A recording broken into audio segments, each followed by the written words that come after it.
O assunto da nossa aula, ele é muito palpitante, porque a Igreja Católica não permite que as mulheres sejam ordenadas para o sacerdócio.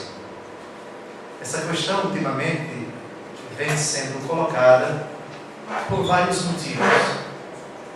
Primeiro, porque muitas denominações religiosas permitem as chamadas sacerdotisas, as pastoras.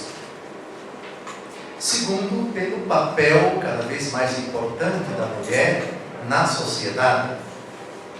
As mulheres vêm conquistando um espaço cada vez maior na família, na sociedade, no trabalho, enfim. Então, essa questão ela é importante. A Igreja Católica, em 2000 anos de história, ela não tem um único caso de mulher ordenada, presbítera, uma mulher que tenha ou que tivesse exercido aquilo que é reservado até hoje exclusivamente aos sacerdotes. A pergunta é: qual o motivo? Isso se deve a quê? É uma razão de natureza histórica, cultural? Estaria a Igreja condicionada, atrelada a uma mentalidade arcaica, ultrapassada, como, por exemplo, a mentalidade do tempo de Jesus, que discriminava as mulheres? Ou tem uma outra explicação? A Igreja já se posicionou a respeito desse assunto, sobretudo com o Papa Paulo VI e com o Papa João Paulo II. O que nós vamos analisar hoje, apenas o aspecto bíblico dessa questão, já foi ilustrado por esses dois papas. Esses dois documentos, o primeiro do Papa Paulo VI, chamado uma carta apostólica, uma declaração feita pela Congregação para a Doutrina da Fé, com a aprovação do Papa Paulo VI. Essa carta, essa declaração, se chama em latim Inter Insimiores, entre os fenômenos. Assim começa a declaração. Entre os fenômenos, essa expressão em latim Inter Insimiores. Essa carta está já disponível no site da Santa Sé. Eu trouxe uma cópia, eu vou deixar para vocês, mas também cada um vai receber por e-mail esse documento. E o Papa João Paulo II, de feliz memória, o nosso beato, querido João Paulo II, escreveu uma carta apostólica chamada Ordinatio Sacerdotalis, sobre a ordenação sacerdotal reservada somente aos homens. Na verdade, o questionamento, a reivindicação de alguns, e até de algumas, no sentido de que a mulher possa ou venha a ser ordenada, ele se baseia neste princípio, nesse pensamento. Jesus só chamou homens para constituírem o grupo dos 12, mas Jesus estava condicionado pela mentalidade machista do seu tempo. Em síntese, essa é a argumentação. E a outra argumentação é que a Igreja, nesses 2000 anos, ela ficou condicionada à mentalidade machista do tempo de Jesus, a qual também Jesus se submeteu. Em outras palavras, a Igreja Católica, para alguns, seria uma instituição machista, discriminatória, porque só permite o acesso ao sacerdócio para os homens. A questão precisa ser enfrentada na Bíblia. Porque se na Bíblia nós conseguimos provar que Jesus não agiu com relação às mulheres condicionado pela mentalidade do seu tempo, Cai o primeiro argumento. Depois de Jesus, nós passamos para os apóstolos. Os apóstolos agiram motivados pela mentalidade machista do seu tempo. Se nós conseguirmos provar que os apóstolos, fiéis a Jesus, não agiram com a mentalidade cultural que discriminava as mulheres, cai o segundo argumento. E depois vem a grande pergunta: pode a igreja mudar aquilo que nosso Senhor Jesus Cristo quis?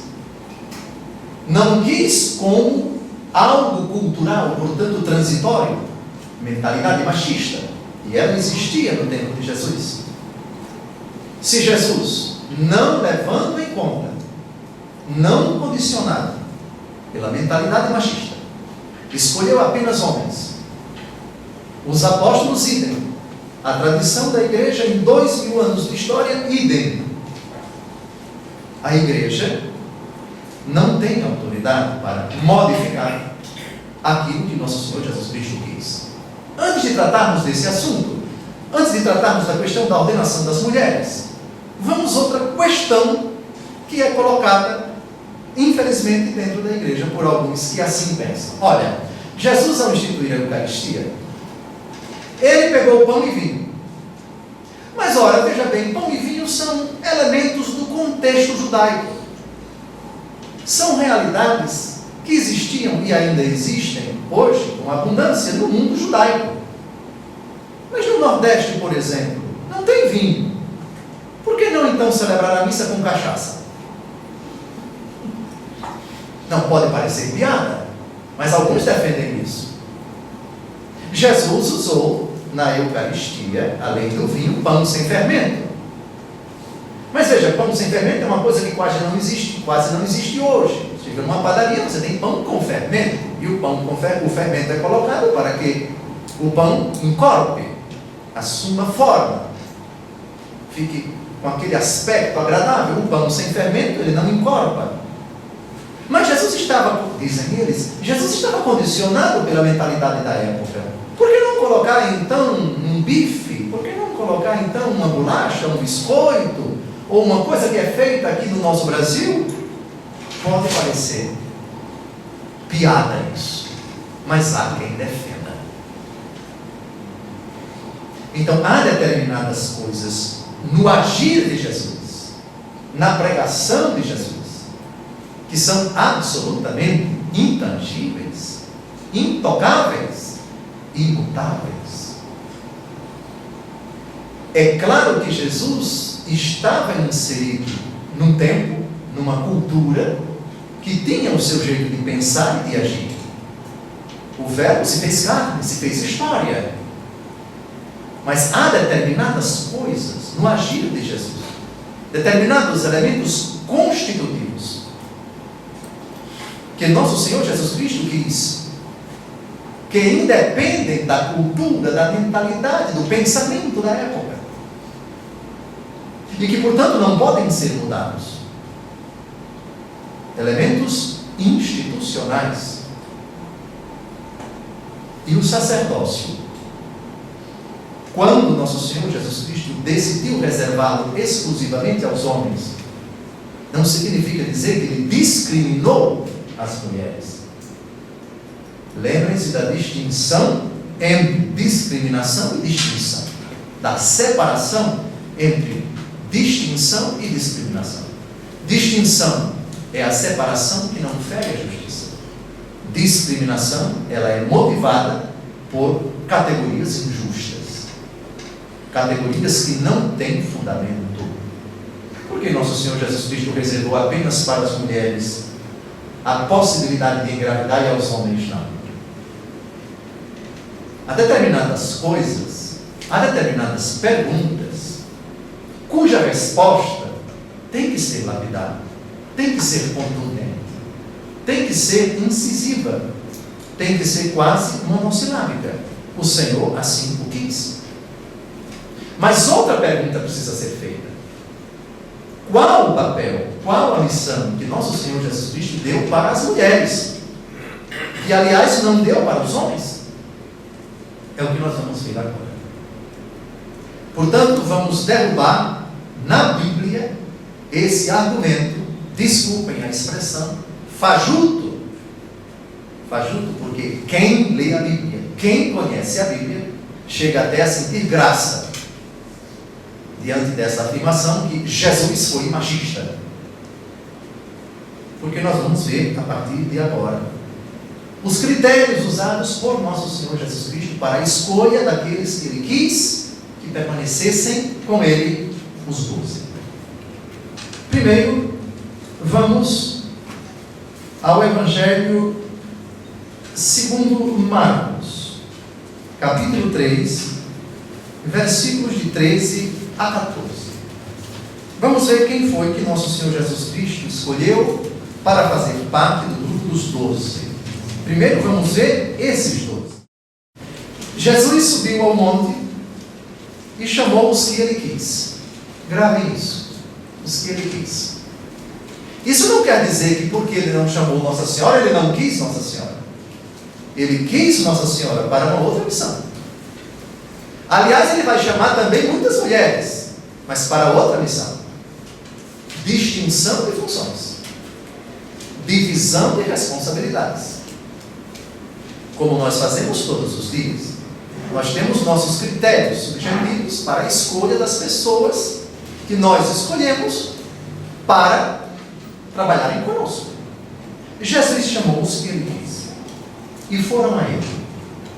Designou 12 dentre eles para ficarem em sua companhia. Ele os enviaria a pregar com o poder de expulsar os demônios. E depois se segue a relação dos 12 apóstolos, 12 homens.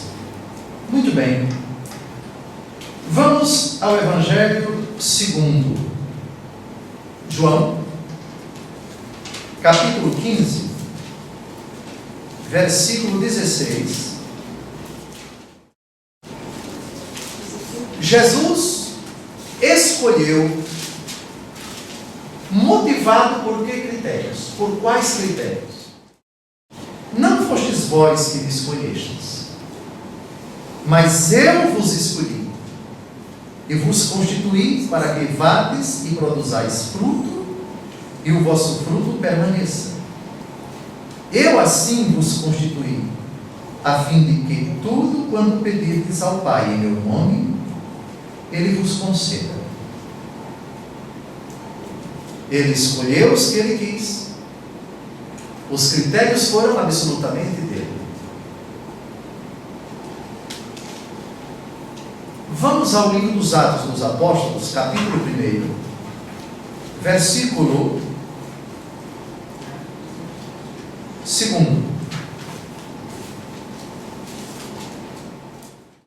Essa afirmação ela é muito importante, porque revela que Jesus agiu inspirado pelo Espírito Santo.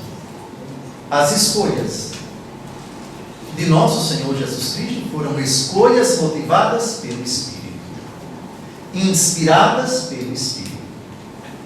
Atos capítulo 1, versículo 2. Leiamos a partir do versículo 1. Em minha primeira narração ao Teófilo, contei toda a sequência das ações e dos ensinamentos de Jesus, desde o princípio até o dia em que, depois de ter dado pelo Espírito Santo suas instruções aos apóstolos que escolhera, foi arrebatado ao céu.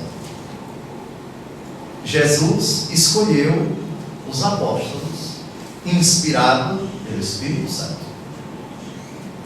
Não foi condicionado pela mentalidade da época. Outro detalhe importante, que se encontra em Lucas capítulo 6, versículo 12. Naqueles dias, Jesus retirou-se a uma montanha para rezar e passou aí toda a noite orando a Deus. Ao amanhecer, chamou os seus discípulos e escolheu 12 entre eles, que chamou de apóstolos. Antes de chamá-los, Jesus passa a noite toda em oração. Juntem agora. Escolheu os apóstolos inspirado pelo Espírito Santo. Antes de escolher, passou a noite em oração. Aqui não temos categorias culturais. Aqui temos categorias de fé. Aqui temos o Messias que ora ao Pai. Para que, pelo Espírito Santo, ele escolha os seus. Aqui nós temos uma escolha inspirada e não uma escolha condicionada pela mentalidade da época. Repito, a mentalidade cultural no tempo de Jesus era desfavorável à mulher. Mas já vimos até agora que os critérios para a escolha dos 12 não foram critérios condicionados à cultura, inspirada pelo Espírito Santo. Passou a noite em oração. Agora, já temos um grupo dos 12, do qual mulheres não fazem parte. Se Jesus agia desse modo, não era para se conformar com os usos da época, porque a atitude de Jesus em relação às mulheres contrasta, e vamos ver agora, contrasta em absoluto com a mentalidade discriminatória, ou pelo menos desfavorável à mulher. E o que nós vamos ver agora é exatamente o contrário. Um Jesus, eu vou usar uma expressão, por favor, não me interpretem mal, um Jesus revolucionário para a sua época. Um Jesus que, vou dizer até uma brincadeira, Jesus, com os textos que vamos ver agora, está mais para feminista do que para machista. Porque o valor, a promoção que ele vai fazer às mulheres, as atitudes dele com relação às mulheres, é uma atitude impensável para aquele tempo. Jesus, do ponto de vista então sociológico, com relação às mulheres, está séculos além do seu tempo. Agora, nós vamos percorrer alguns versículos da Bíblia que vão deixar uma feminista ou um feminista contestador de cabelo arrepiado. Que nós vamos ver nosso Senhor Jesus Cristo fazer coisas com as mulheres que impressionam. Vamos ver. Muito bem, vamos ver. Primeiro vamos ao Evangelho segundo João, capítulo 4, versículo 27. João, capítulo 4, versículo 27. O contexto é o diálogo de Jesus com a samaritana. A samaritana pertence a um povo, os samaritanos. Os samaritanos não se davam bem com os judeus. Então vejam, uma mulher sozinha vai ao poço buscar água. Está na Samaria, sua terra. E Jesus se aproxima dela e dialoga com a mulher de igual para igual. Isso era impensável para aquele tempo. Que uma mulher que pertencia a um povo que não se dava bem com os judeus, sendo mulher, Jesus se aproximasse dela e estabelecesse um diálogo. Todos nós sabemos o diálogo de Jesus com a samaritana. Vejam a reação dos discípulos atestada por São João no versículo 27, João capítulo 4. Nisso seus discípulos chegaram e maravilharam-se, gravem essa frase, maravilharam-se de que estivesse falando com uma mulher. Ninguém todavia perguntou: que perguntas? Ou que falas com ela? Maravilharam-se. Puxa, isso não é comum? Jesus falando com uma mulher? Talvez eles até pensassem, falando com uma estrangeira? Primeira, se Jesus fosse machista, se Jesus tivesse se adequado à mentalidade daquela época, não trataria nada com uma mulher, muito menos estrangeira. Primeiro argumento. Muito importante isso, hein? Depois, vamos agora a outra mulher. Mulher e hemorroíça. Hemorroíça é uma mulher que tem um fluxo de sangue contínuo saindo dela. Ninguém sabe o que é parte do corpo. Ninguém sabe se era um problema no seu órgão genital. Não sei. Hemorroíça. Ela tinha constante sangramento. Sangramento constante. Vamos ao Evangelho segundo Mateus, capítulo 9, de 20 a 22. Mateus 9, de 20 a 22. Ora, uma mulher atormentada por um fluxo de sangue, havia 12 anos, aproximou-se dele por trás e tocou-lhe a orla do manto. Dizia consigo: se eu somente tocar na sua vestimenta, serei curada. Jesus virou-se, viu-a e disse-lhe: tem confiança, minha filha, tua fé te salvou. E a mulher ficou curada instantaneamente. Mulher enferma. Vamos admitir que esse fluxo fosse um fluxo vaginal. Mais um motivo para um machista não chegar perto dela. Jesus não levou em conta essa mentalidade. Permitiu que ela, mulher e enferma, chegasse perto dele, tocasse dele. E ele não a rechaçou. Ele não a hostilizou. Outro argumento contra essa afirmação de que Jesus estava condicionado ou agiu motivado pela mentalidade machista do seu tempo ao não permitir mulheres no grupo dos 12. Vamos agora ao Evangelho segundo Lucas, capítulo 7, versículos de 37 a 38. Lucas 7, de 37 em diante. Agora é uma pecadora. Nós não sabemos o nome dessa mulher, nem que pecado ela cometeu. Aqui eu devo dizer, depois vamos tratar de Maria Madalena, coitada, foi injustamente acusada de prostituta, e essa pecadora, de que vamos tratar agora, no Evangelho segundo Lucas, foi identificada com ela. Não é verdade. Nós só sabemos uma única coisa de Santa Maria Madalena: que ela fora atormentada por 7 demônios, e Jesus a libertou desses demônios, e depois ele passou a seguir. É só o que sabemos. Que ela era pecadora? Era. Mas não sabemos qual era o pecado de Maria Madalena. Portanto, é gratuito dizer que ela era prostituta.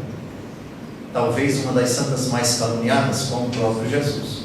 E alguns até insinuaram que ela teria tido um caso com nosso Senhor. Isso é de uma leviandade, isso é de uma gratuidade insana, não merece nossa consideração. Esta pecadora, portanto, de Lucas 7, de 37 em diante, não sabemos quem ela era. A Bíblia não diz o nome dessa mulher. Muito bem. Lucas 7, de 37 em diante.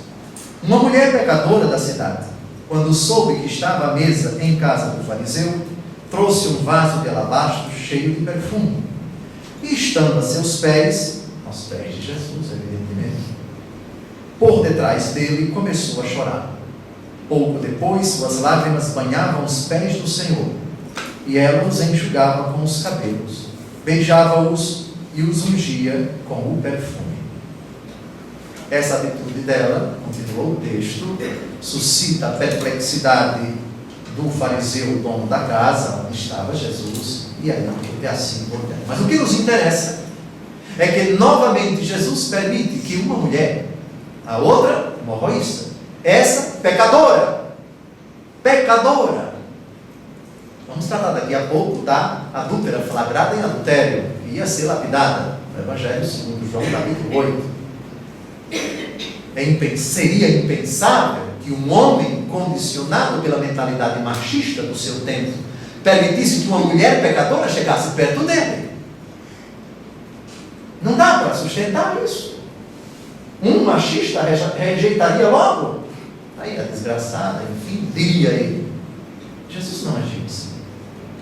É incompatível com a atitude de Jesus, como estamos vendo, com as mulheres.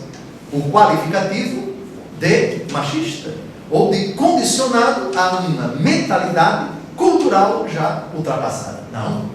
Jesus aqui revoluciona a mentalidade do seu tempo, tratando a mulher de uma forma inteiramente nova.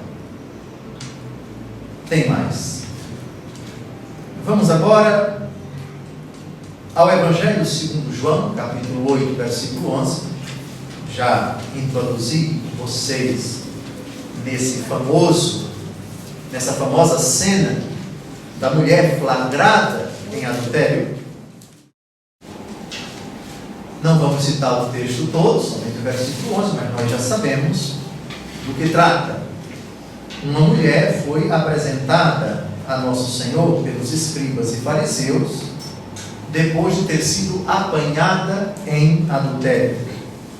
Colocaram-na no meio da multidão e disseram a Jesus para provocá-lo: Mestre, agora mesmo esta mulher foi apanhada em adultério. Moisés mandou-nos na lei que apedrejássemos tais mulheres. Esses, sim, merecem o qualificativo de machistas. Eu até me pergunto, será que alguns deles não fizeram sexo com ela? Não sei, não posso afirmar. Será que eles, casados, alguma vez não pularam a cerca?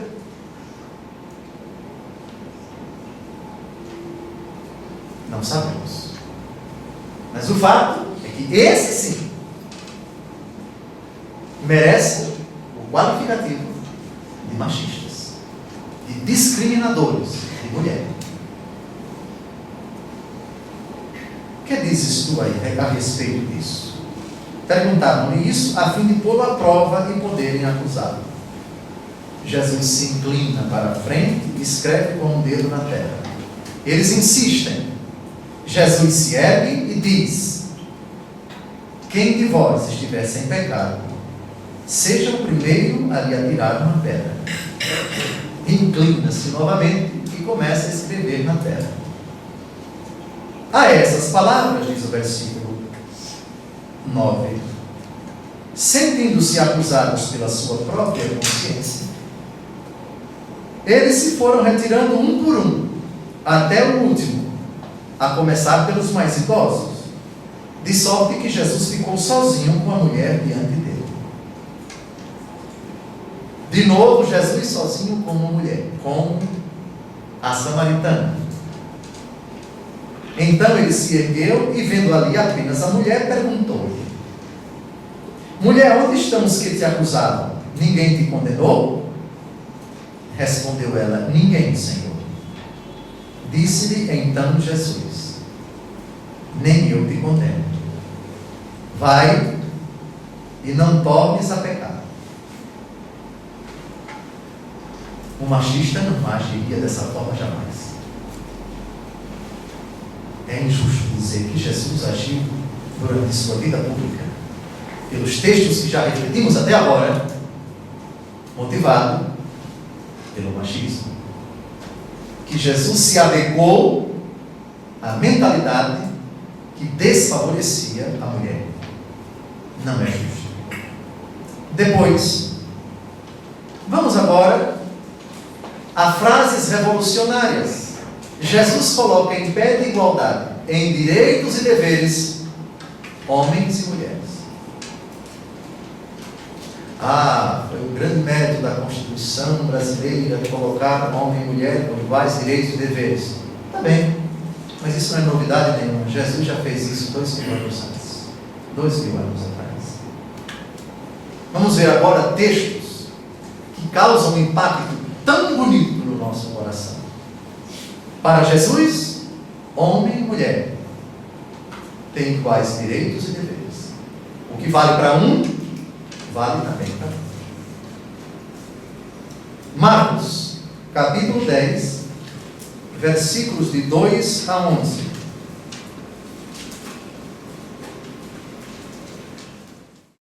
Chegaram os fariseus e perguntaram-lhe para o pôr à prova se era permitido ao homem repudiar sua mulher. E ele respondeu-lhes: que vos ordenou Moisés? Eles responderam: Moisés permitiu escrever carta de divórcio e despedir a mulher. Continuou Jesus: foi devido à dureza do vosso coração que ele vos deu essa lei. Mas no princípio da criação, Deus os fez homem e mulher. Por isso, deixará o homem pai e mãe e se unirá à sua mulher. E os dois não serão senão uma só carne. Assim, já não são dois, mas uma só carne. Não separe, pois, o homem o que Deus uniu. Em casa, os discípulos fizeram-lhe perguntas sobre o mesmo assunto e ele disse-lhes: agora, atenção. Uma frase revolucionária. Quem repudia sua mulher e se casa com outra, comete adultério contra a primeira. E se a mulher repudia o marido e se casa com outro, comete adultério. Vale para um, vale para o outro também. Não é somente ele que comete, ela também. Se ele repudia a esposa e arruma outra, adúltero. E se ela repudia o marido e arruma outro, adúltero. Paridade. Igualdade. Vale para um, vale para outro. Por isso que o 9º mandamento da lei de Deus deve ser lido na ótica dessa frase de Jesus. Qual é o 9º mandamento da lei de Deus? Não cobiçar a mulher do próximo. Isso no Antigo Testamento, porque com Jesus, não cobiçar o homem do próximo também. Quando o próximo está próximo e quando, pior ainda, quando o próximo está longe, né? Pois bem, então para Jesus, o mandamento vale para os dois lados. Não é somente para um. Se o homem cobiça, comete adultério, mas a mulher também cobiça. Depois, nós vamos ver agora, e esse texto é de extrema importância, e peço que quem tem lápis escreva aí, do lado, muito importante. Lucas, capítulo 8, versículos de 2 a 3. Esse texto, eu acho que ele é contundente. Quem diz que Jesus discriminou a mulher depois de ler esse texto, eu acho que bom sujeito não é. É ruim da cabeça ou doente do pé. Os 12 estavam com ele, como também algumas mulheres que tinham sido livradas de espíritos malignos e curadas de enfermidades. Maria, chamada Madalena, da qual tinham saído 7 demônios. Joana, mulher de Cusa, procurador de Herodes. Susana e muitas outras que o assistiram com as suas posses. É fantástico. Jesus chamou para fazer parte do grupo dos 12 homens, mas chamou também mulheres para acompanharem o grupo. E diga-se de passagem, mulheres abastadas, que eram responsáveis pelas finanças do grupo, que o assistiram com suas posses. Elas ajudavam o grupo dos 12 e Nosso Senhor na sua manutenção. Jesus não caminhava somente com homens, se deslocava constantemente, era um grupo enorme e muitas mulheres. A logística era delas, elas que cuidavam disso. Jesus confiou para elas essa responsabilidade. Elas estavam sempre com Jesus. Cai por terra completamente e merece ser sepultado esse argumento fajuto de que nosso Senhor Jesus Cristo agiu condicionado pela mentalidade machista do seu tempo e por isso teria discriminado as mulheres. Não é verdade, não é verdade e não é verdade. Bem, tem mais. Vejamos a quem, em primeiro lugar, Jesus ressuscitado apareceu. Se foi a um homem ou foi a uma mulher. Vamos ao Evangelho segundo Mateus, capítulo 28. Atenção, é a primeira aparição do ressuscitado. Mateus, capítulo 28, versículos de 7 a 10.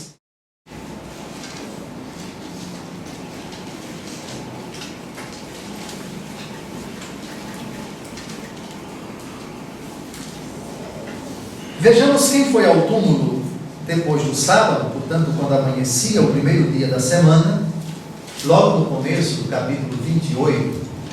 Maria Madalena e a outra Maria foram ver o túmulo. E houve um violento tremor de terra, o anjo do Senhor desceu do céu, rolou a pedra e sentou-se sobre ela. Resplandecia como relâmpago, suas vestes eram brancas como a neve. Os guardas, vendo isto, pensaram que morreriam de pavor. Mas o anjo disse às mulheres: não temais. Sei que procurais Jesus, que foi crucificado. Não está aqui. Ressuscitou como disse. Vinde e vede o lugar em que ele repousou. A primeira ordem, o primeiro anúncio de anunciar, a primeira ordem de anunciar a ressurreição foi dada às mulheres. Ide depressa e dizei aos discípulos que ele ressuscitou dos mortos. Ele vos precede na Galileia. Lá o haveis de ver, eu vos disse. A primeira aparição, a primeira ordem, o primeiro anúncio. Elas partiram e foram levar a boa notícia para os apóstolos.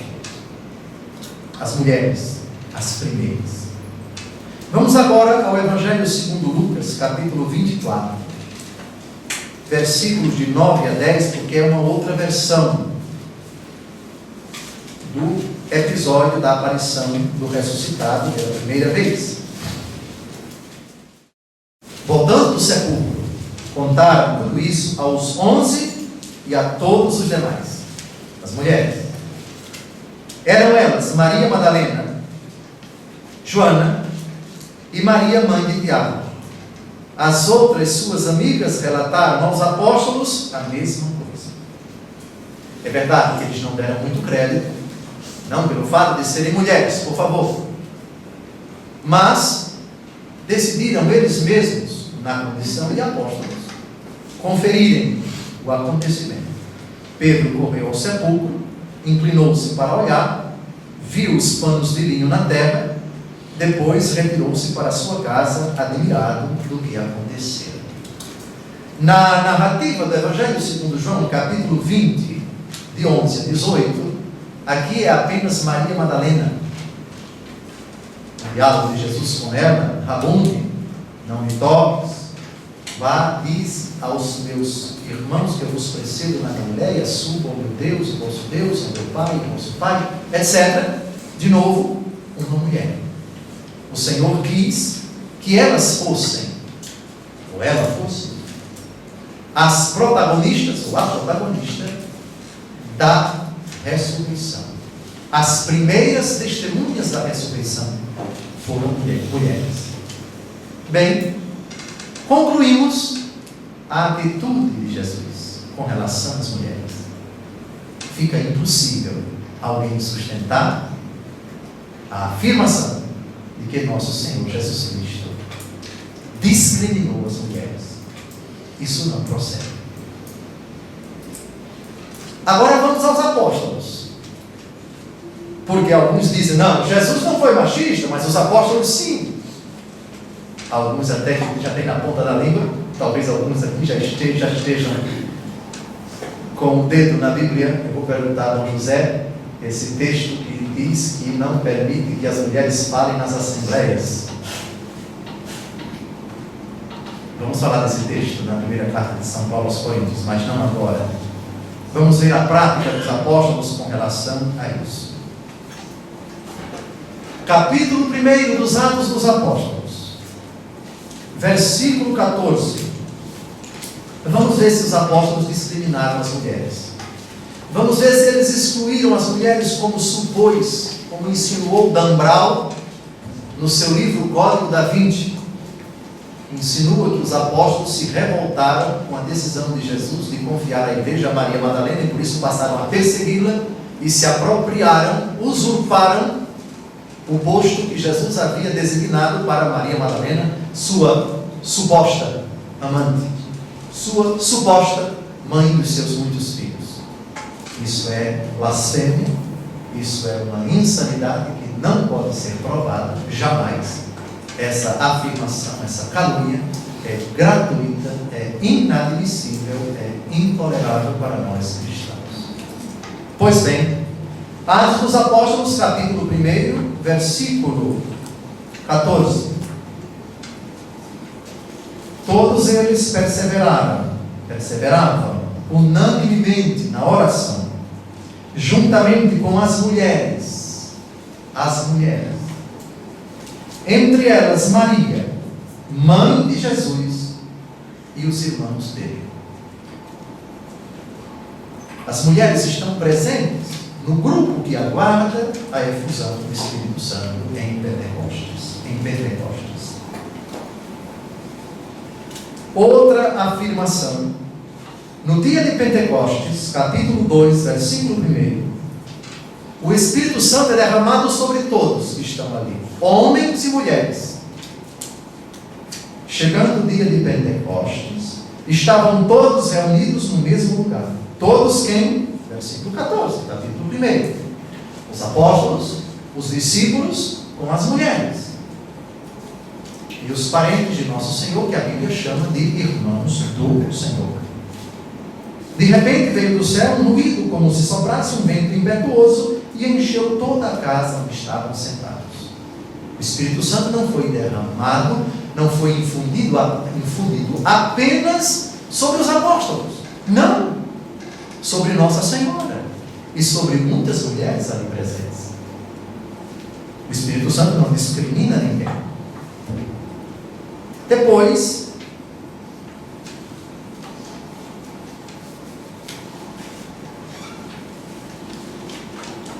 vejamos agora mulheres ajudando os apóstolos na tarefa de pregar o Evangelho. Muitas mulheres. Romanos capítulo 16. Romanos capítulo 16.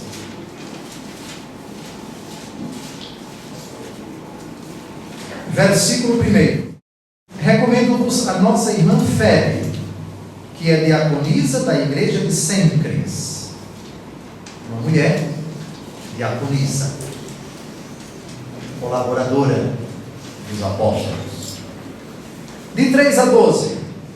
Saudai Prisca e Áquila, meus cooperadores em Cristo Jesus. Pela minha vida eles expuseram as suas cabeças, e isso lhes agradeço, não só eu, mas também todas as igrejas dos gentios. Saudai também a comunidade que se reúne em sua casa. Saudai o meu querido Epêneto, que foi as primícias da Ásia para Cristo. Saudai Maria, que muito trabalhou por vós. Não é Maria, mãe de Jesus, é uma outra Maria. Saudai Andrônico e Júnias, meus parentes e companheiros de prisão, os quais são muito estimados entre os apóstolos e se tornaram discípulos de Cristo antes de mim.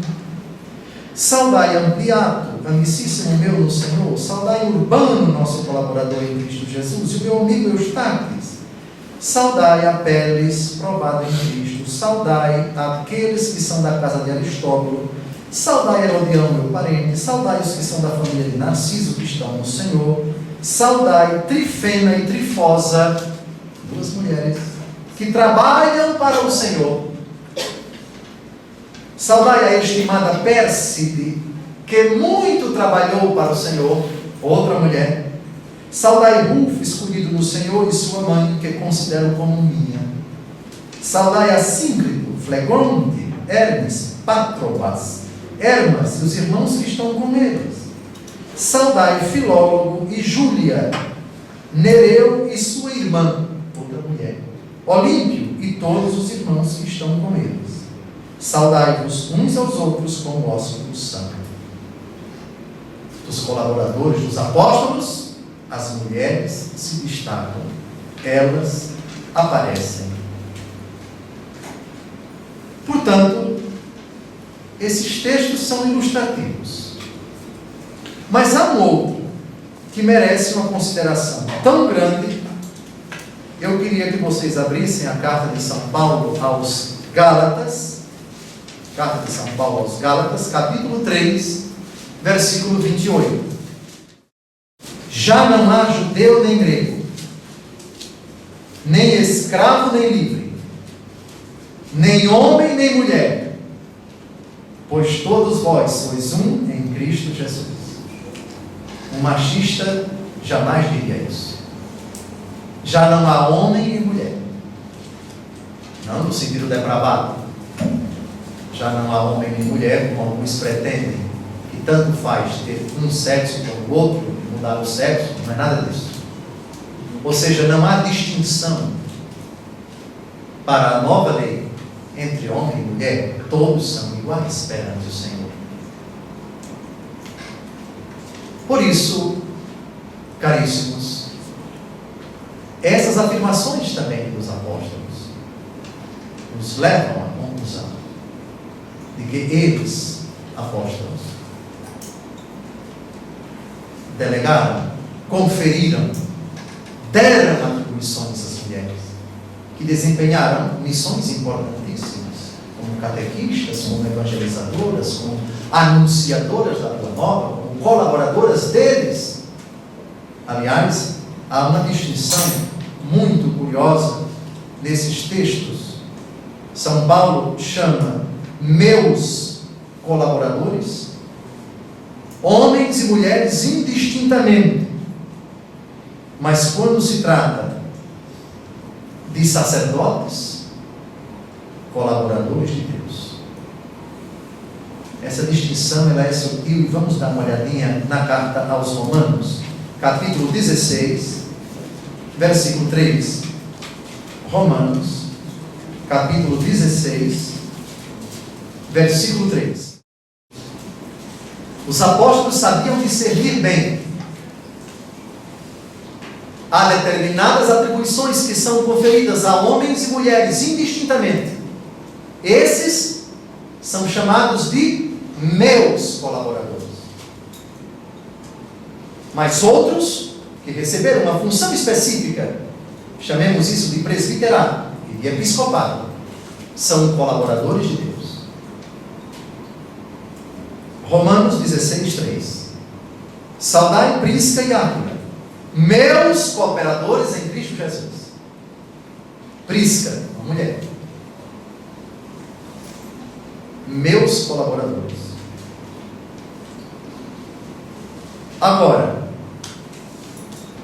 quando se trata de Apolo, de Timóteo e do próprio Paulo, não são chamados de meus colaboradores, mas de colaboradores de Deus.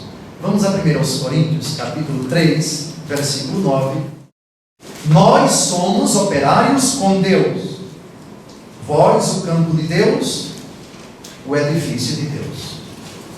Reparem, operários com Deus, diferente de meus colaboradores. 1 aos Tessalonicenses, capítulo 3, versículo 2. Vamos ler a partir do versículo 1.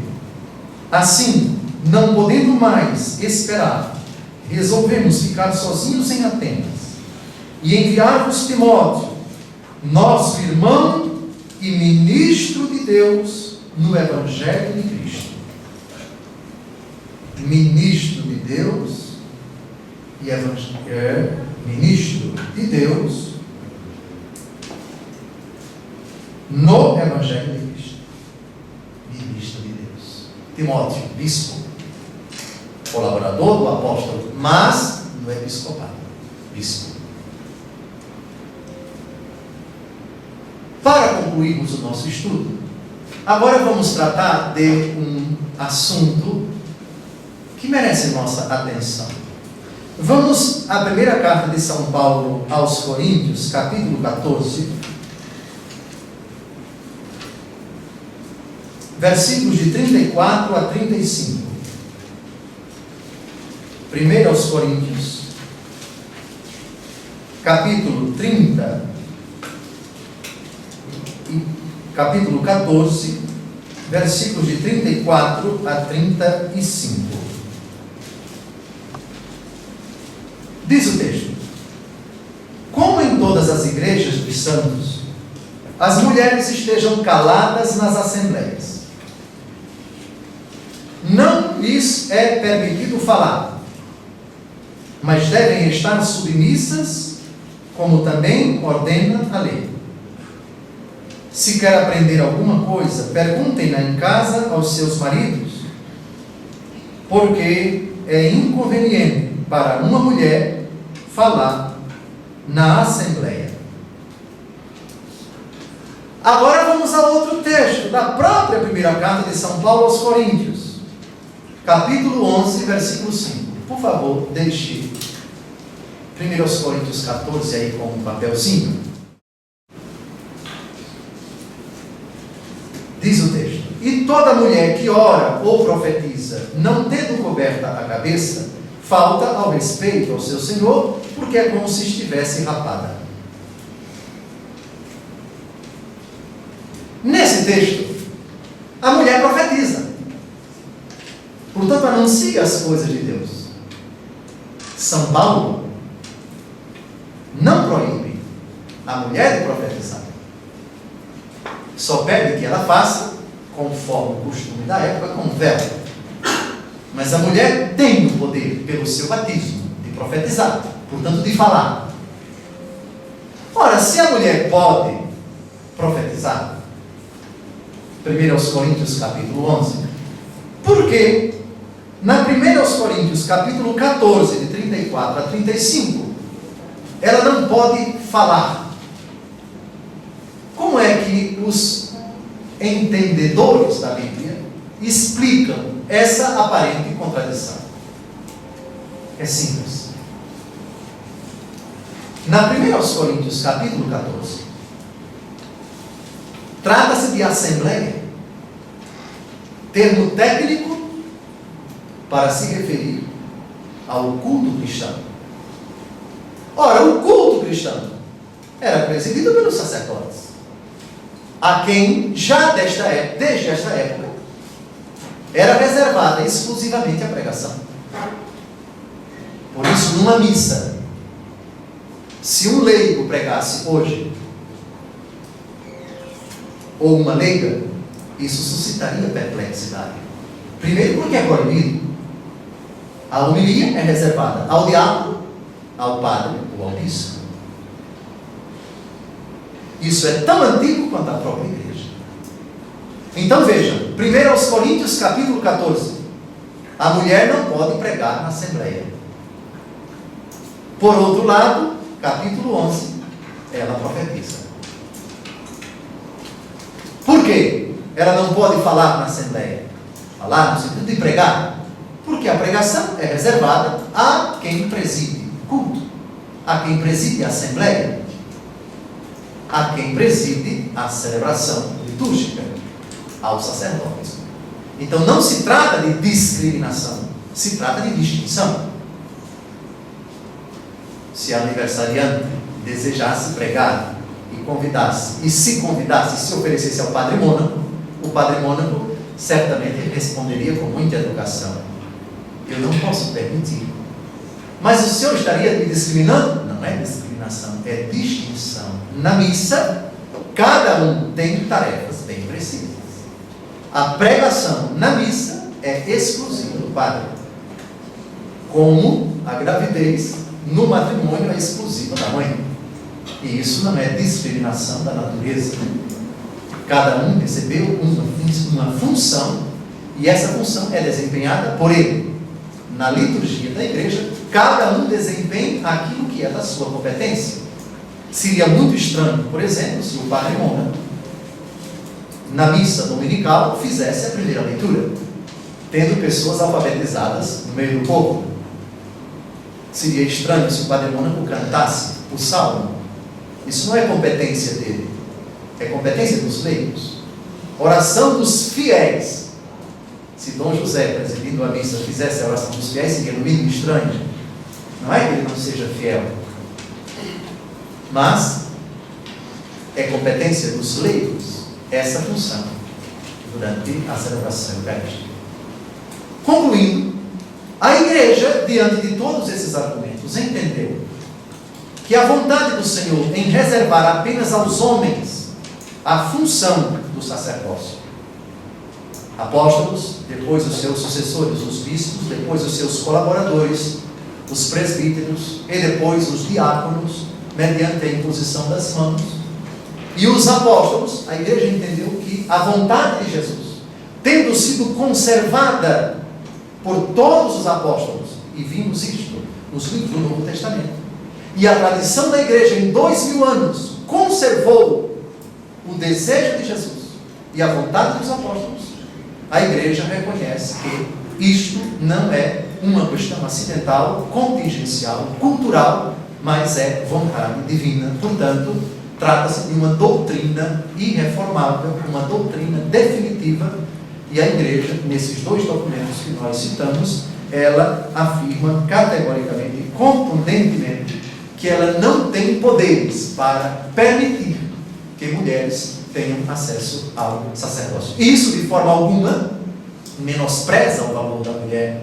A mulher tem um valor, tem um papel, desempenha missões, atribuições imensas na igreja. E são tantas que eu não vou citar nenhuma.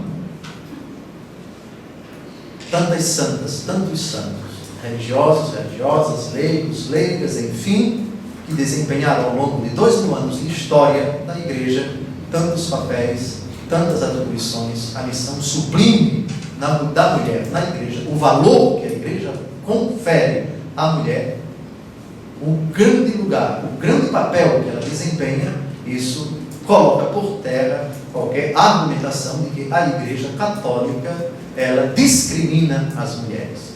Há determinadas, portanto, realidades que são institucionais. O instituto da família. O homem deixa seu pai e sua mãe e se une à sua mulher. Deus não discriminou as pessoas do mesmo sexo, proibindo-as de ter acesso ao matrimônio, à natureza. Deus conferiu a natureza humana, que o instituto matrimonial fosse constituído pela diversidade dos sexos. E no próprio matrimônio, Deus conferiu à mulher um papel que ela não deu ao homem: a gravidez, a maternidade e assim por diante. Portanto, eu concluo dizendo, defendendo a doutrina da igreja e dizendo que nesse assunto a igreja, em hipótese alguma, discrimina as mulheres, e essa vontade de nosso Senhor Jesus Cristo é vontade do próprio Deus, Ele que é Deus com o Pai e com o Espírito Santo, e que quis, ao assumir a natureza humana, assumir o sexo masculino. Ele poderia ter vindo sob forma de mulher, ter assumido a natureza humana feminina, mas não quis. Nem por isso ele discriminou a mulher, porque quis nascer de uma mulher.